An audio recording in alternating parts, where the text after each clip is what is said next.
اللہ اکبر کبیرہ۔ ایک دن آپ جامع مسجد جا رہے تھے نماز کے لیے، ادھر خلیفہ وقت کے ملازمین اپنے کندھوں پر شراب کے مٹکوں کو لے کر کے راستے پر بڑے احتیاط کے ساتھ چل رہے تھے۔ جو ہی حضرت ابو صالح موسیٰ کی نظر ان شراب کے مٹکوں پر پڑی، آپ کا روب اور آپ جلال میں آ کر کے ان مٹکوں کو توڑ دیتے ہیں۔ ملازمین خلیفہ وقت کے پاس پہنچتا ہے اور ابو صالح موسیٰ جنگی دوست جو حضور غوث اعظم رضی اللہ تعالیٰ عنہ کے والد ماجد ہیں، ان کی شکایت لگاتے ہیں، ان کے بارے میں ابھارتے ہیں، آپ ان سے حساب لیں، انہوں نے آپ کے مال کو ضائع کر دیا۔ اللہ اکبر کبیرہ۔ حضور غوث اعظم کے والد ماجد کو خلیفہ وقت اپنے دربار میں بلاتا ہے اور اپنے دربار میں بلا کر کے پوچھتا ہے کہ تم نے یہ کیوں کیا؟ عزیزان ملت اسلامیہ، ابو صالح موسیٰ جنگی دوست کہتے ہیں میں اللہ تعالیٰ کی جانب سے محتسب ہوں، اس لیے میں اپنے آپ پر قابو نہ پا سکا کہ میری نگاہوں کے سامنے شریعت کے خلاف کوئی کام انجام دیا جا سکے، اس لیے میں نے ان شراب کے مٹکوں کو توڑ دیا۔ خلیفہ وقت سر زانو رکھ کر کے سوچنے لگتا ہے، سر اٹھا کر کے کہتا ہے کہ مٹکوں کو توڑنے کی حکمت کیا ہے؟ عزیزان ملت اسلامیہ، ابو صالح موسیٰ جنگی دوست کہتے ہیں کہ میں اللہ تبارک و تعالیٰ کی جانب سے محتسب ہوں اور میں اس کام پر مامور ہوں، اس لیے میں نے ان مٹکوں کو توڑ دیا۔ یہ جواب سن کر کے خلیفہ وقت پر روب طاری ہو جاتا ہے، وہ کہتا ہے کہ آپ میرے معاملے میں بھی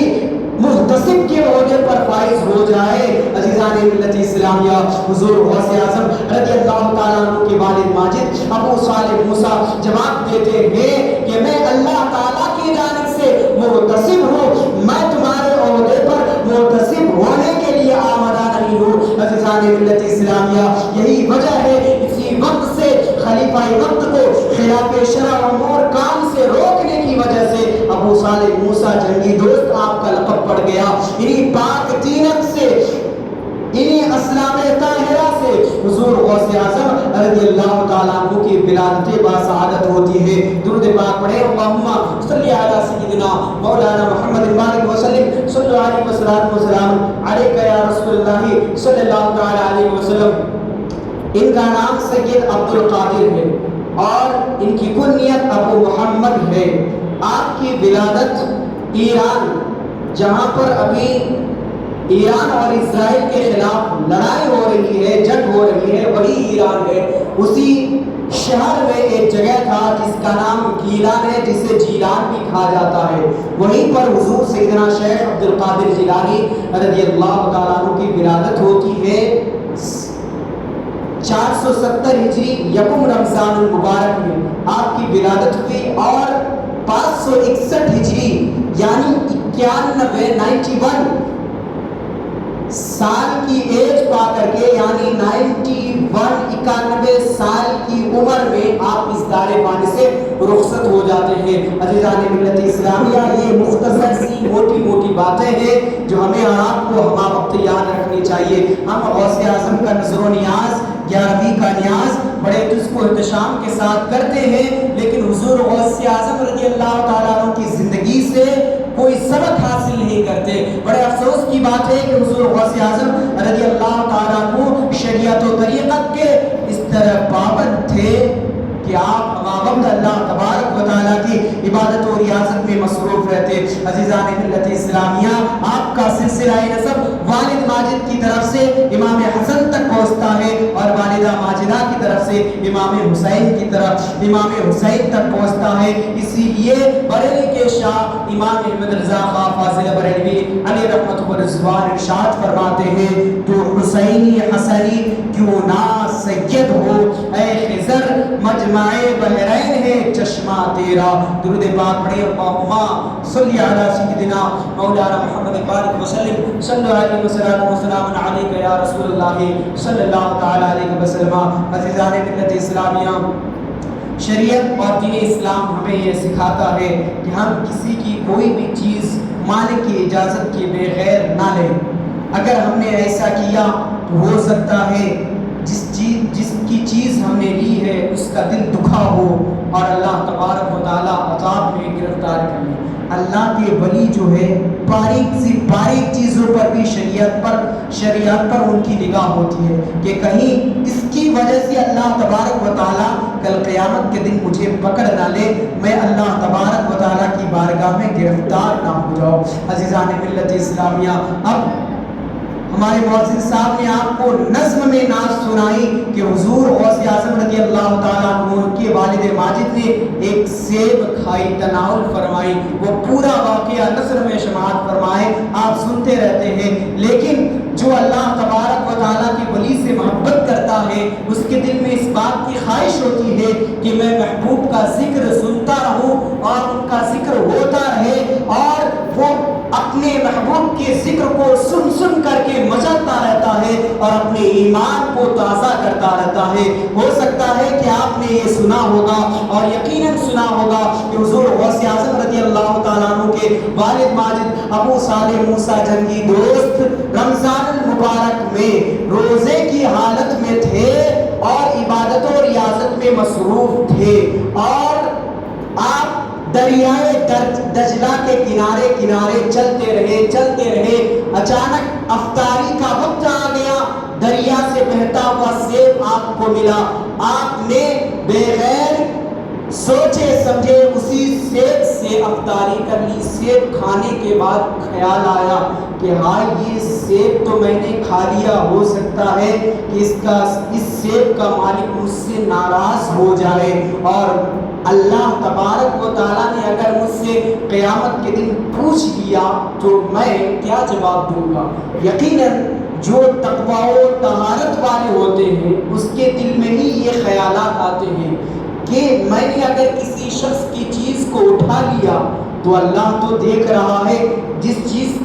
کی چیز کو ہم نے اٹھایا اگر وہ نہیں دیکھ رہا ہے لیکن اللہ تبارک و تعالیٰ تو دیکھ رہا ہے۔ اس طرح اپنا محاسبہ کرتے ہیں اور اندر سے بے چینی کی کیفیت پیدا ہوتی ہے، فوراً اس سیب کے مالک کے تلاش میں نکل پڑتے ہیں، اسی دریا کے کنارے کنارے چلتے رہتے ہیں، اور تلاش بسیار کے بعد آپ کو ایک خوبصورت باغ نظر آتا ہے۔ اس باغ کی شاخیں دریائے دجلہ کے کنارے جھکی ہوئی تھی اور اس کے اوپر پکے ہوئے پھل لدے ہوئے تھے، اسی سے پھل ٹوٹ ٹوٹ کر دریا میں گر رہے تھے اور بہہ رہے تھے۔ حضور غوث اعظم رضی اللہ تعالیٰ عنہ کے والد ماجد ابو صالح موسیٰ جنگی دوست سوچ لیے، سمجھ گئے کہ میں نے جو سیب کھایا ہے وہ اسی باغ کا سیب ہے، اب اس کے مالک کی تلاش کی جائے۔ عزیزان ملت اسلامیہ، تلاش کرتے کرتے آپ حضرت جو اس باغ کے مالک تھے حضرت سید عبداللہ سمعی جو حضور غوث اعظم رضی اللہ تعالیٰ عنہ کے نانا جان ہیں، ان کی بارگاہ میں پہنچتے ہیں اور عرض کرتے ہیں، کہتے ہیں کہ آپ کے باغ سے بہتا ہوا ایک سیب دریائے دجلہ کے کنارے جا رہا تھا، میں نے اسے اٹھا کر کے روزہ افطاری کر لیا ہے، میں آپ کی بارگاہ میں اس لیے حاضر ہوا ہوں تاکہ مجھے اس سیب کی تلافی مل جائے، معافی مل جائے۔ حضرت سید عبداللہ سمعی